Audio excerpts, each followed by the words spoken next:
Hi everyone, I'm Gemma, the owner of Gemma Redmond Vintage, and I'm here on yet another sunny Friday to share with you some new additions to my collection. All of these pieces will hopefully be being added online to my website from next week. However, some of you may have noticed that there's a slight backlog in me getting the items from the last week or so online. It's been quite a busy time, but I am making my way through adding the pieces to the website. If there's anything that you're interested in from previous new arrivals previews and it's not gone online yet and you're wondering if it's sold or not, please don't hesitate to get in touch and I can let you know. But as I always mention, if there's anything from this selection of new arrivals that you see and you'd like to find out more about it, please do get in touch and I'm happy to send more images and information, and you're also welcome to make a purchase before things get added to the website too. This week I have 8 new arrivals to share with you. It's quite a colourful selection, hence the colourful choice of dress, and we've got pieces from the turn of the 20th century right through to the 1950s, early 1960s. So let's kick things off with what I'm wearing, and we'll move on to the tray shortly. So let's start with these earrings. They're a great pop of colour.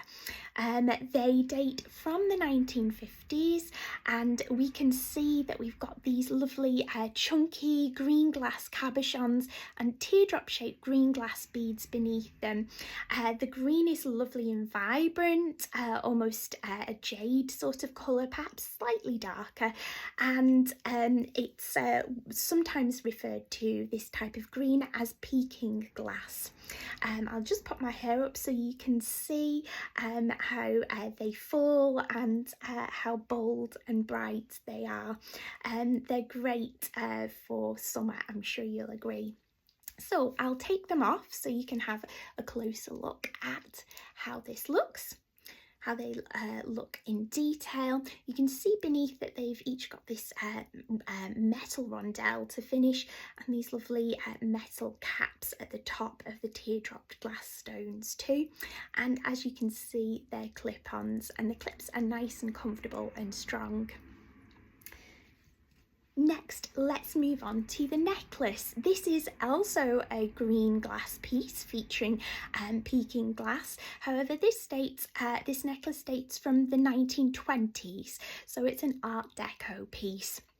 You can see that quite typical to a lot of Art Deco pieces, it's detailed around its length with these lovely open back mounted square cut crystals, but more differently it's interspersed with these green glass geometric shaped panels which have this sort of ridged effect to them, which I'll show you when I take them off. And this design goes right the way around the necklace. It's a really pretty piece, great for layering or wearing on its own. I'll take it off so that you can have a closer look. It fastens with a bolt ring, which is nice and easy to open and close yourself too. And there you can see, it's difficult to get it to hang properly so you can see them all in detail, but you can see the sort of ridged design in the glass panels, and you can see these open back mounted crystals are in lovely condition. Okay, let's move on to my bracelet now. This bracelet dates from the 1930s. It's a late Art Deco piece, and it's constructed from rhodium plated metal and set with colourless paste stones. We've got these lovely daisy floral motifs at the centre of each panel. It is more of a cuff than a bracelet. It's quite a snug fit, and my wrist is quite narrow, so it's perhaps suited for someone with more of a slender wrist. It's really great for a summer occasion, perhaps a wedding if you're a guest, or indeed if you're a bride too. I'll take it off so we can have a closer look at the design. It is a box clasp fastening, so it's nice and tidy and concealed. You can see the motifs run right the way along it, and I have had this piece fairly early on in my selling of vintage and antique costume jewellery. I had this bracelet in this design, and I really loved it then, and it's so nice to find this example again. It's really beautiful, so pretty, and in lovely condition too, nice and shiny. Next, let's move on to another floral design, but this time we're coming further forward in time to the late 1950s, early 1960s. This is a really pretty floral spray brooch with lots of colourful rhinestones in it. We've got greens, yellows, blues, pinks, reds, so it goes with virtually everything. It's lovely construction, and the rhinestones are of great quality too, and the floral design also leads me to think that this piece was possibly created in Austria. On the reverse you can see the nice construction, and you can also see a lovely strong fastening pin, and that pin works really well. It's so vibrant that it would look great on top of a print as I'm doing here, but it would also look lovely worn on top of a plain blazer, perhaps in a cream or green colour.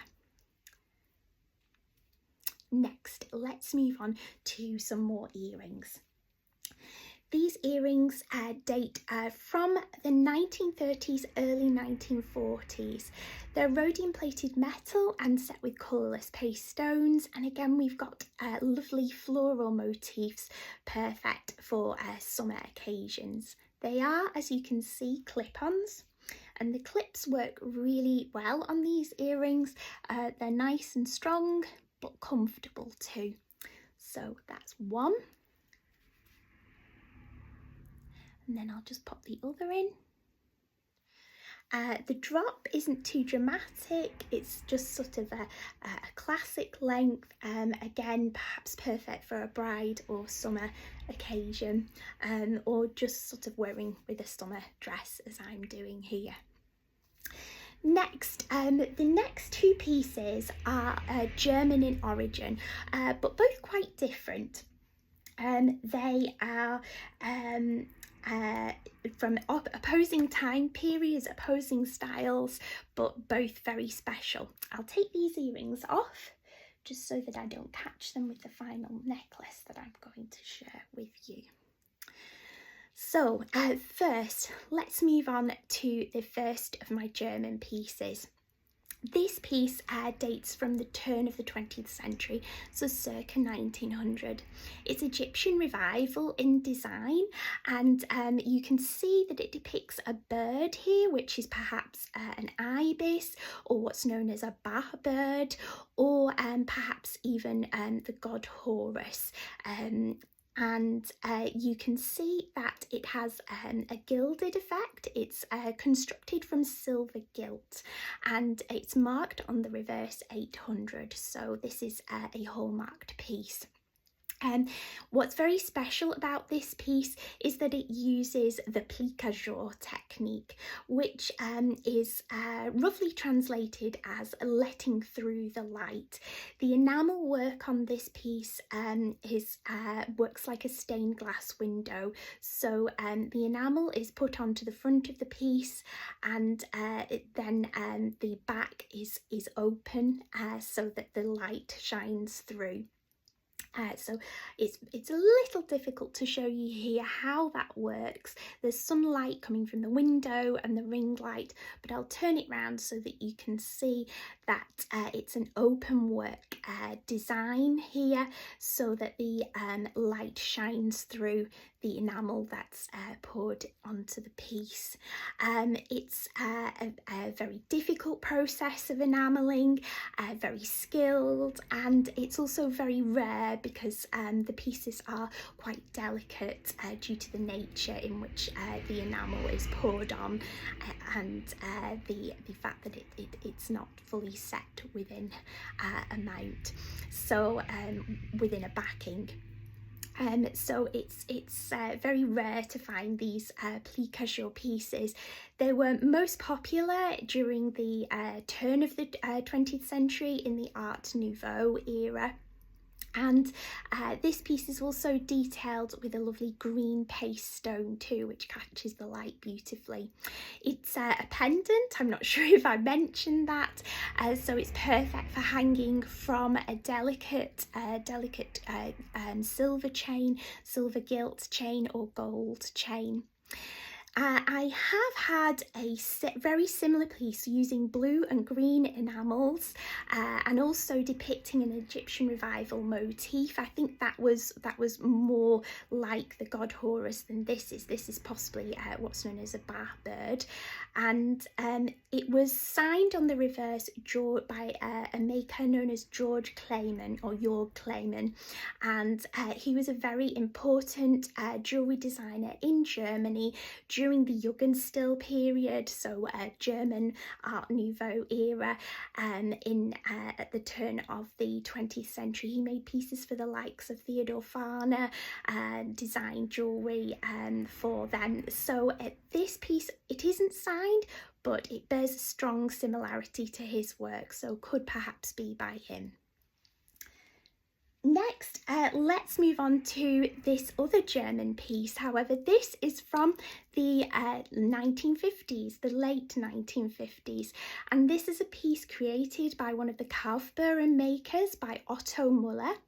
It very strongly resembles an orchid, and which is very interesting because Max Muller, another Kaufbeuren maker, he is known for his orchid brooches too, and this piece is stamped on the reverse with the 59 mark, which is the stamp of the Otto Muller factory.